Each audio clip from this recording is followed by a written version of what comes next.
Welcome back explore wheels BD. আজকে আমরা দেখব রাতের নীলফামারী শহর। আসলে সামনে ঈদ, রমজান মাস চলতেছে। ঈদ উপলক্ষে নীলফামারী শহর কেমন সেজেছে। তো ভিডিওর শুরুতেই দেখতে পাচ্ছেন ডান দিক থেকে আমাদের এক বন্ধু চলে এসেছিল আমাদের গাড়ির সামনে মোটামুটি। তো যাই হোক, রাইড করার সময় আমাদের চোখ কান খোলা রেখে রাইড করতে হবে, কারণ বিশেষ করে রাস্তায় রাতের বেলা কুকুর এবং শেয়াল মারাত্মক লেভেলের ডেঞ্জারাস বা ক্ষতিকারক আমাদের জন্য একটা ভয়ের একটা বিষয়। যদিও বা কিছুদিন আগে শিয়ালের সাথে আমি নিজেই অ্যাক্সিডেন্ট করছিলাম, ঈশ্বরের কৃপায় কোনো ক্ষতি হয়নি। তো যাই হোক, এই হচ্ছে আমাদের নীলফামারী শহর। আমরা বের হয়েছিলাম শুক্রবারে রাতের বেলা, তাই অনেক দোকানপাট বন্ধ ছিল। কিন্তু তারপরেও যে যতটুকু খোলা ছিল এবং যে নতুনভাবে সেজেছে ঈদ উপলক্ষে, এটা বলা বাহুল্য আমি মনে করি এককভাবে। সত্যি সাজানো গোছানো সুন্দর একটা শহর বলতে হয় অবশ্যই। সবাই নতুন করে সাজার চেষ্টা। আর এখানে যে বিষয়টা, আমি শুধু একটা কথা বলি। আমাদের গাড়িতে একটি মাত্র হেলমেট ছিল, সেটা আমি পরছিলাম, এবং আমার বন্ধু আরিফুল যে ড্রাইভ করতেছিল তার মাথায় হেলমেট ছিল না। এর জন্য আন্তরিকভাবে দুঃখিত। যদিও বা এটা আমাদের করা ঠিক না, দুঃখ হয়ে গেছে, এর জন্য ক্ষমা সুন্দর দৃষ্টিতে দেখবেন। তো যাই হোক, নীলফামারী শহর। তো নীলফামারী শহর নিয়ে বলতে গেলে অনেক কথাই বলতে হয়। তার মধ্যে যে ছোট্টভাবে বলি, আসলে অনেক সুন্দর একটা শহর। আর সব থেকে বাজে অবস্থা এখন আবারও শহরের ভিতরে যে দূরপাল্লার যে বাসগুলো আছে সেগুলো দাঁড়ানো শুরু করে দিচ্ছে, যার জন্য অন্তত নীলফামারীতে রাতের বেলা মানে জ্যামটা একটু বেশি হয়।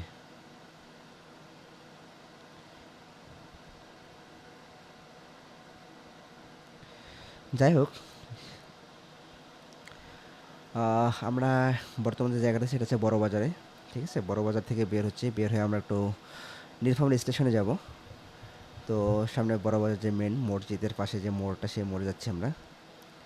এখান থেকে আমরা ডিরেক্টলি যাবো আপনার স্টেশনে একটু কাজ আছে, সেই কাজটুকু সেরে এসে আবার আমরা বাড়ির উদ্দেশ্যে রওনা দিব।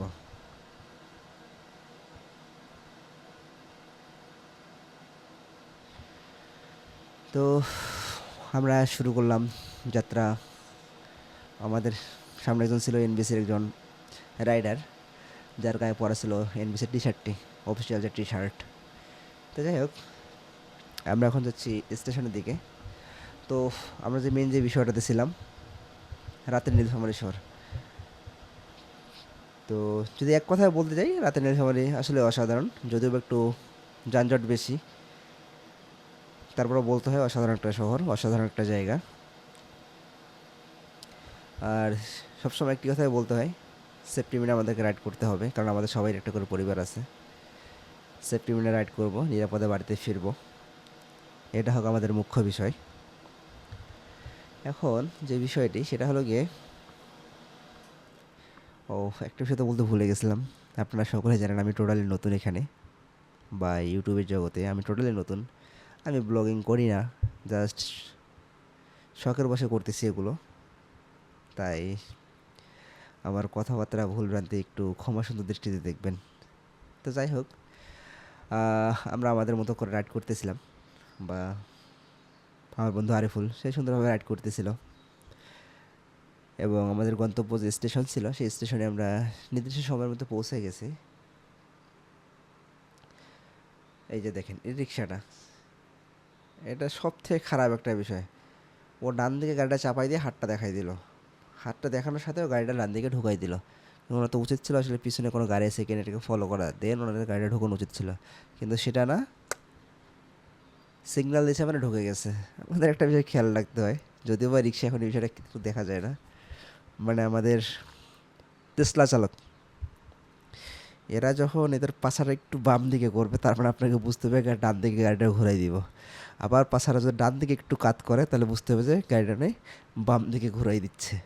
ঠিক আছে, এটা তাদের বড় একটা সিগন্যাল। এটা যদিও বা খুব কমই দেখা যায় পিছন থেকে, কিন্তু যে যাত্রী বসে থাকে সে অন্তত বুঝতে পারে।